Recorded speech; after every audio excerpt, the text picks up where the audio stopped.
Hey everyone, welcome back to my channel. This is Lau with Kenchan Crafts, and I hope that wherever you are in the world, you guys are having a great day. For today's video, I wanted to share something a little different from showing off my pens, sharing my pens, discussing about what I have, and instead focus on what I don't have, and also doing things to stay away from getting and buying those things that I don't have, the pens that I don't have. So today's video is going to be focused on my no pen buy journey, as well as, just sharing some tips and tricks that I am doing or that I think would be helpful for you guys. If you guys at any point in your pen journey that you decide to do this, I hope that this video has some helpful tips and tricks for that. I know that I have seen a lot of people like on Reddit, YouTube, and other social media forums, but mostly Reddit, discussing how they are on their no pen buy and they can't buy this pen, but then they're still looking at all these beautiful pens, and it just is really difficult for them to stay within their no pen buy goal, and some people just cave in.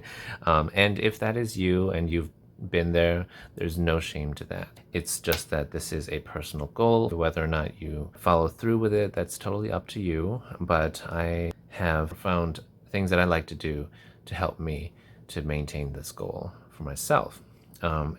For me personally, I think the biggest goal that helps me to remain in this no pen buy is that I need to save up money for the pen show in August. I do think that that's the biggest factor in helping me through this 3-month goal that I have for not buying any pens. So this first tip is to mute or unfollow, but I wouldn't unfollow because just, I love fountain pens, so I would stay followed to all the fountain pen brands and retail shops out there on social media. So if you're following retailers, pen brands on Instagram, Twitter, YouTube, whatever your social media of choice is, I would say mute those channels so that you don't continuously see them on your feed. That will help to not see any new pens that might intrigue you to buy the pens. If you so choose not to do this, you'll still see pens, and then you'll have to figure other ways to deter yourself from wanting to buy the pens that show up on your feed. So number one is that just to mute all the pen channels. Then number two is to unsubscribe yourself from all the retailers that send you emails about promotions and sales, because sales are very tempting. If you unsubscribe, you won't get these sales and emails and newsletters that will egg you on to buy pens. So number two, unsubscribe from those newsletters from all the retailers, and then you can resubscribe later once you feel like you've reached your goal for not buying any pens. And then three, hold yourself accountable by creating a journal entry stating the goal for your no pen buy. How long do you hope for this to last? For me, it's 3 months until August. So that is my goal. And set a realistic goal for yourself. If it's 1 month and you know that you want a certain pen a month from now, then set it for 1 month.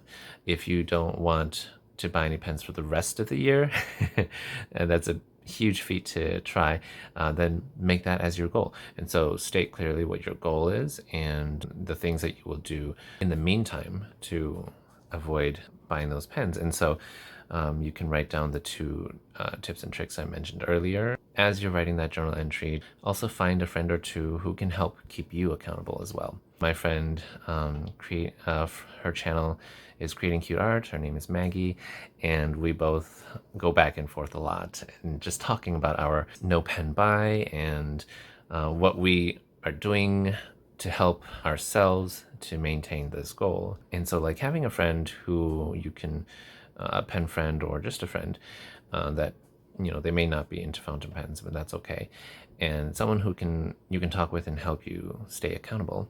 And whether or not that works in the end, it's still, I feel is a helpful piece in the journey.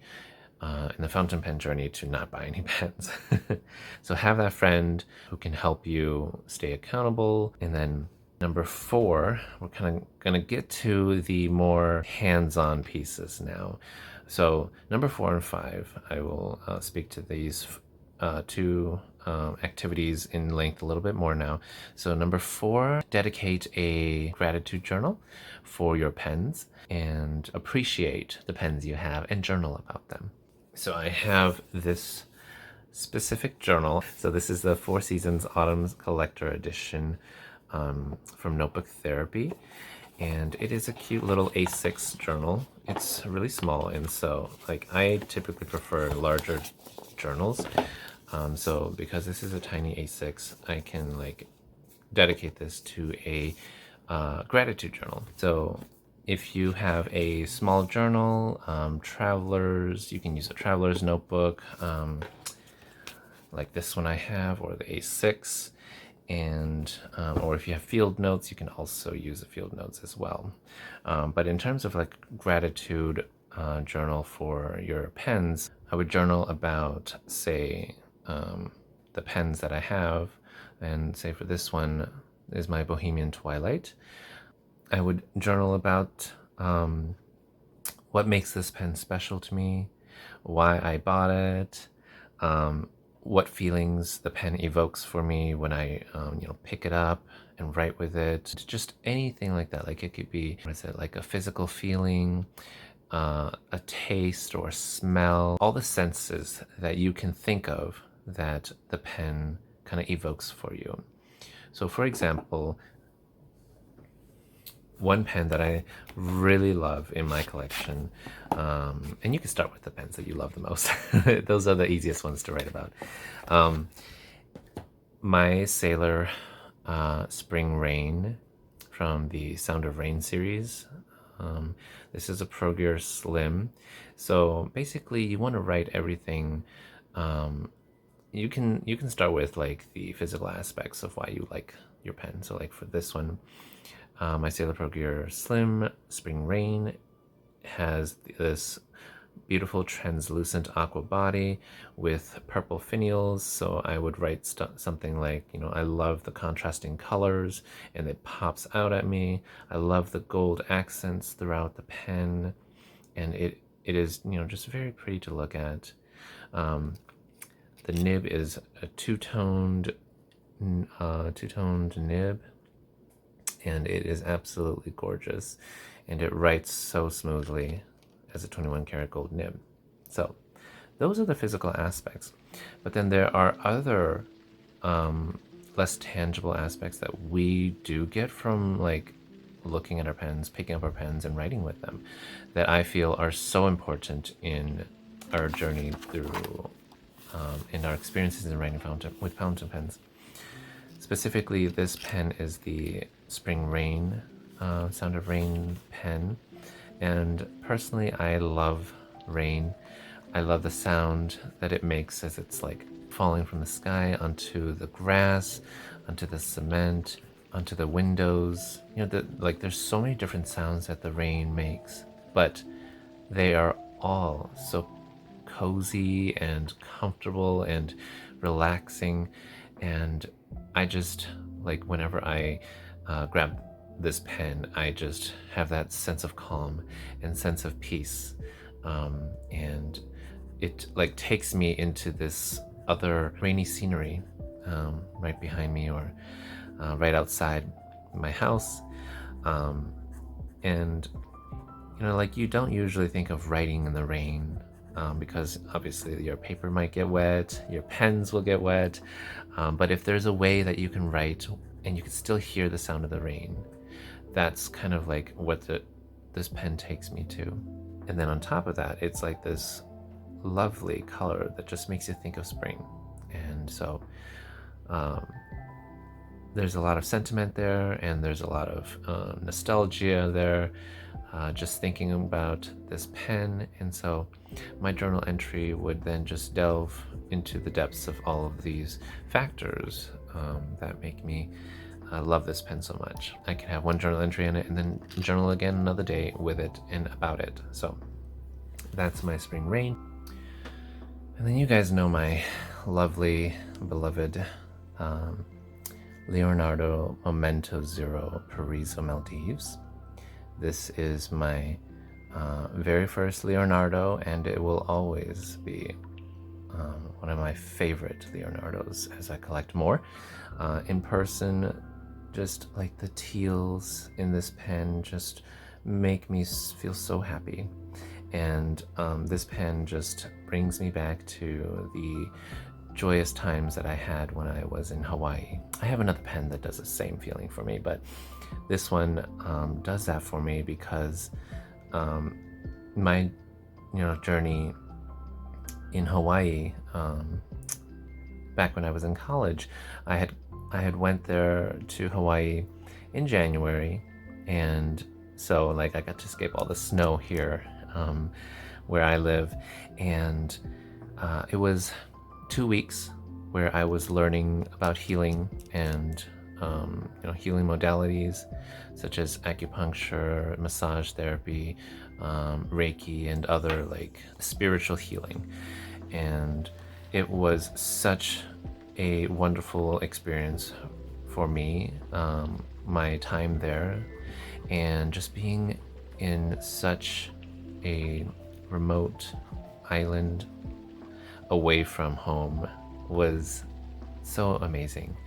And I was able to, make new friends there and build lifelong experiences or lifelong friendships that will stay with me forever. And I just feel like this pen brings me a lot of joy and nostalgia with those memories. The fact that this teal and white and gold kind of reminds me of when I went to one of the black sand beaches. We woke up super early and drove there, and then we walked the rest of the way because it was kind of far from the roads, and seeing the sunrise was so beautiful.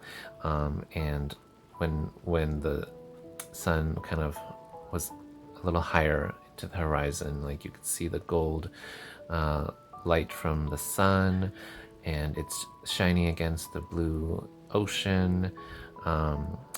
It was just so magnificent.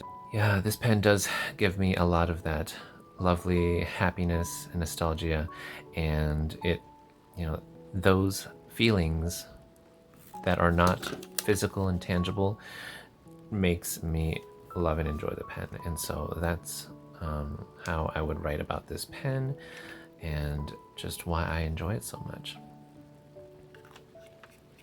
Okay, so those are two examples of like how I would write about the physical parts and the non-physical aspects of every pen that I own and love. And then if you find that you don't have a pen that you don't really want to write about, then you kind of know which pens you don't have a more spiritual, deeper connection with. That's good to know which pens you are, really love, and then of course why you love it. And it's all up to it's subjective to your experience and your feelings towards the pen, and how it makes you feel. So that is tip number 4, is to have gratitude journal about your pens and express the value that they have for you beyond itself as a pen. All right, and tip number 5. This last tip is also an immersive activity. This is my pen wish list. So I created using my traveler's notebook inserts. So this is like this first insert here is my anime adventures, where I just scrapbook and write about the animes that I've been watching. And then I dedicated the second one to my wish list for pens. So let's just take this out. So it's just a regular crafting notebook kind of insert, and I just decorated it with the ephemera that I have. So here is this is PET tape. One of my viewers, Arlene, shout out to you, always commenting on my content. Really appreciate.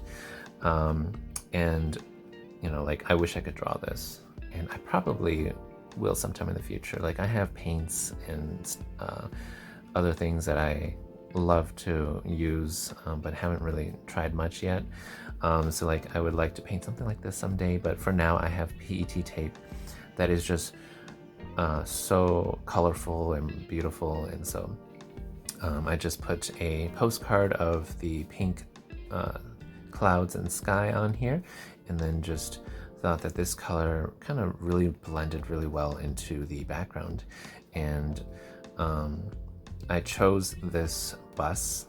It's got like two cute little people inside, and they're inside this bus that has been abandoned for like maybe hundreds and thousands of years, and it's grown moss all over it. So I just feel like it's such a nice nostalgic feel to it, and also like they're on the bus on a journey to get these pens that are unobtainable in the current timeline, but in a later timeline they will be able to get there, because this bus isn't going to move anywhere, but it is a symbol of going somewhere.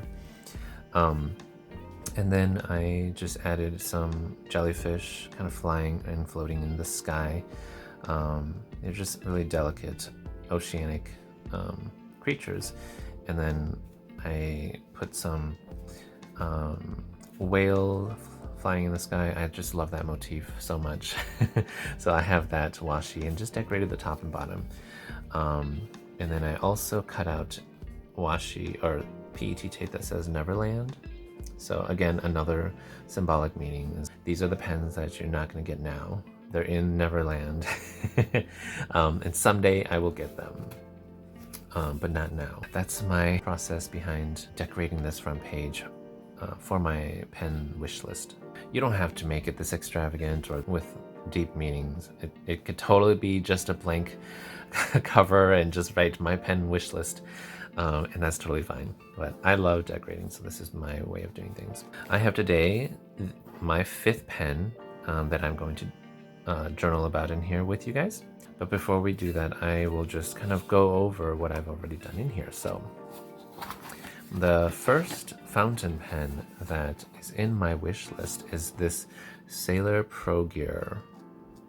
And it's a collaboration with Classic Co., which is a company that does like modern makie and modern like jewelry, stuff like that.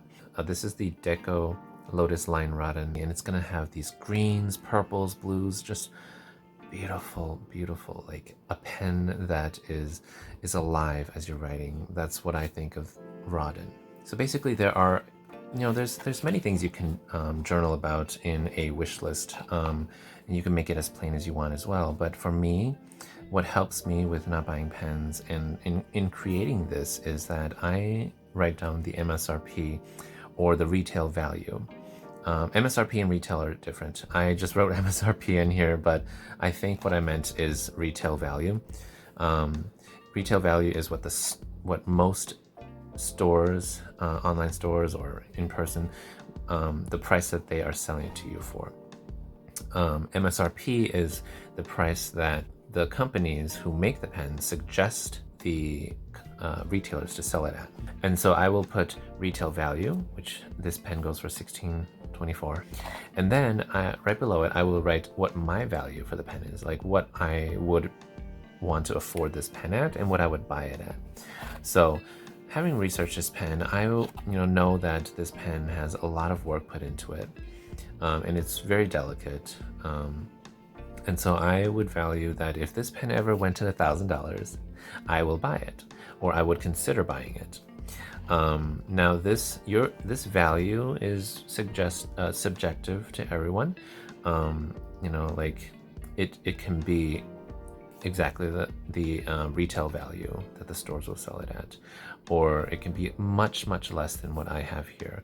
And so the important piece of the my value section of wishlist journal here is that it provides me with a threshold to not buy this pen unless it ever goes below that value. And so it it acts as like a mental and physical barrier for me. So if I'm ever searching online and I'm like, okay, I really want to, to see this pen, and all the values will probably be like 1600, 1400, and even with sales, they might just go down to like 1300. Well, it does not go below my threshold of 1000, so I will not buy it. This helps me to remain accountable and stay as strong as I can to not buy the pens. So obviously this pen is super expensive. No one has $1,600. Well, most people don't have $1,600 to just dish out to get a pen like this. I also then have a section where I write about my likes and dislikes. So for the Sailor Pro Gear, I like the Rodden design. I have never had an Urushi pen before, so I think that that's an interesting thing to have. And this is in the Pro Gear model, which I like more than the Pro Gear Slim model. I do not like that this pen only comes in medium fine. I wish I could have gotten this in a medium or broad. And then this is a collection status pen.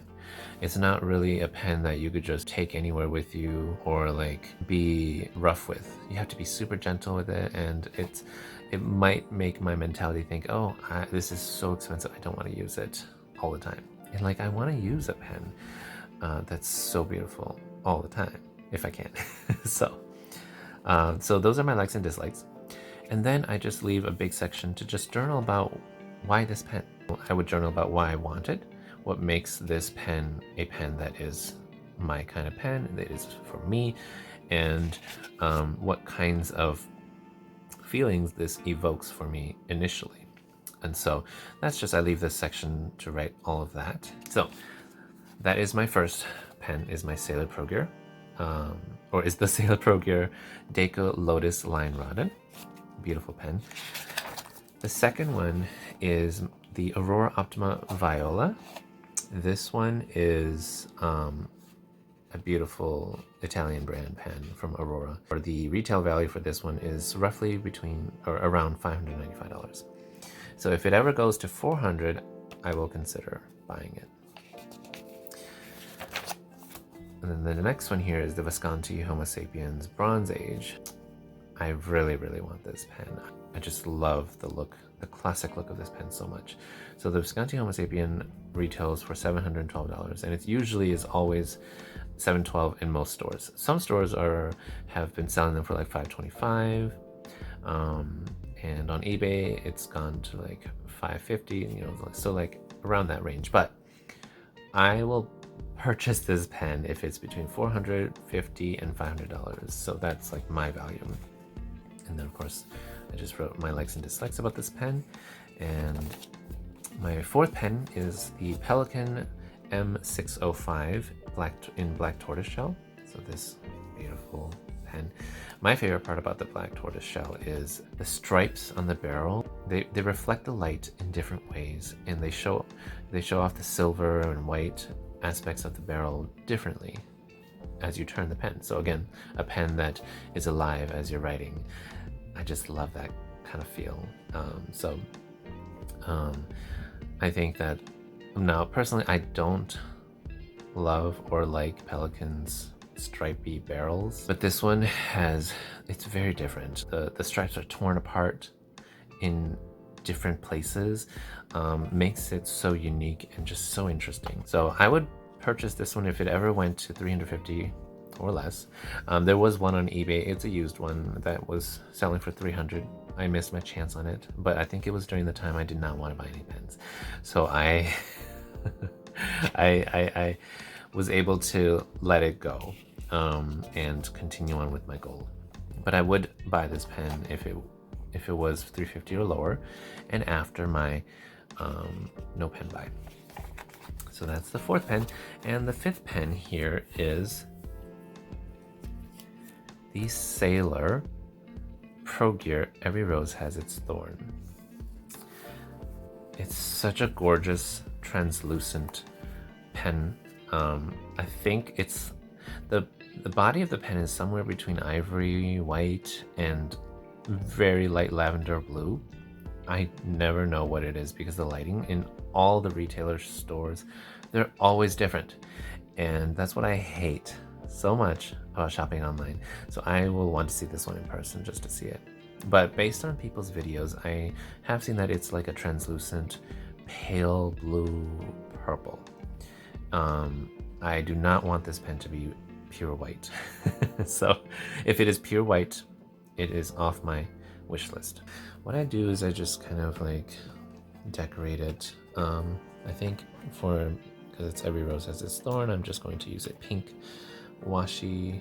Actually, I'll use this one. It's kind of like blue and pink sakura petals. So just decorate your paper, your page. I like to do that for my pens, and then just rip it off. Very simple. I just do this to add some color and depth to the page. Nothing special, professional. And why don't we add purple over here?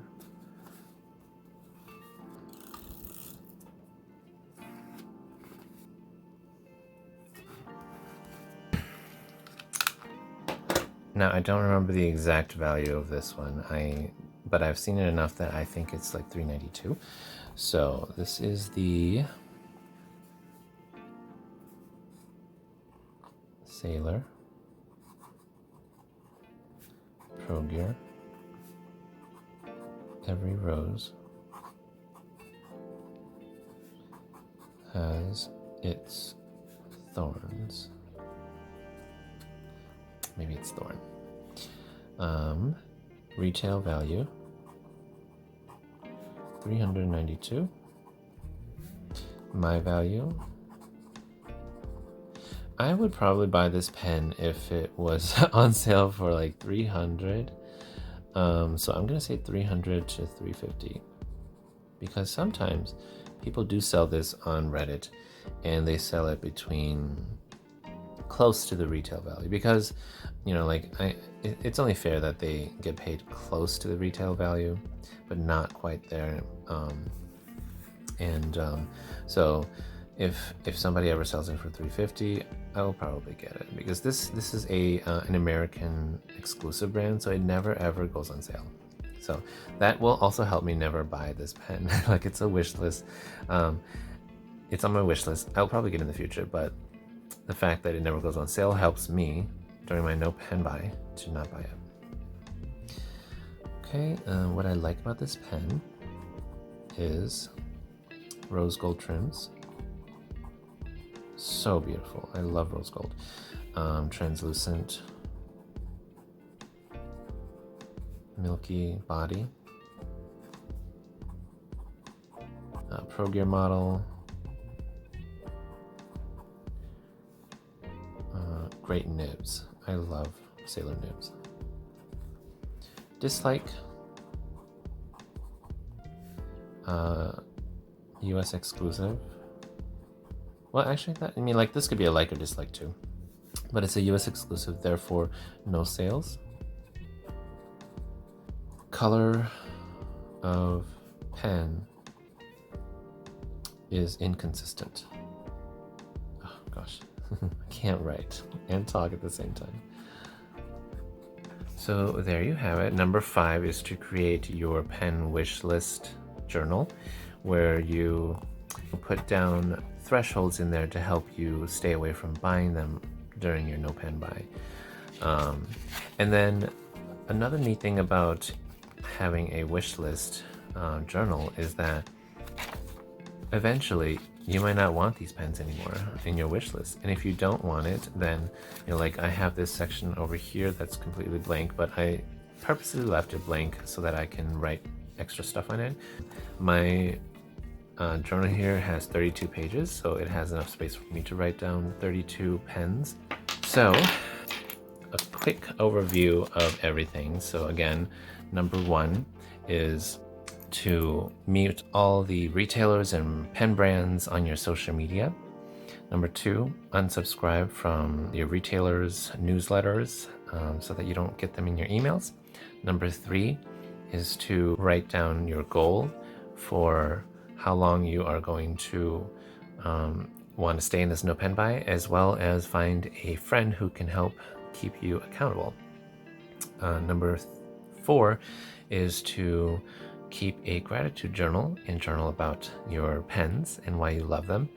And then number 5 is to create a pen wish list. Make your pen wish list have purposeful meaning that will help you to stay away from buying new pens. I hope those 5 are helpful to you guys.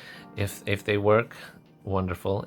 If they don't work, you just gotta try again, and just but don't beat yourself up if you end up buying a pen. Like, at the end of the day, this journey is different for everybody. But right now, I have not bought a pen since April 20th, and I'm going to continue doing it so until August when I go to the pen show.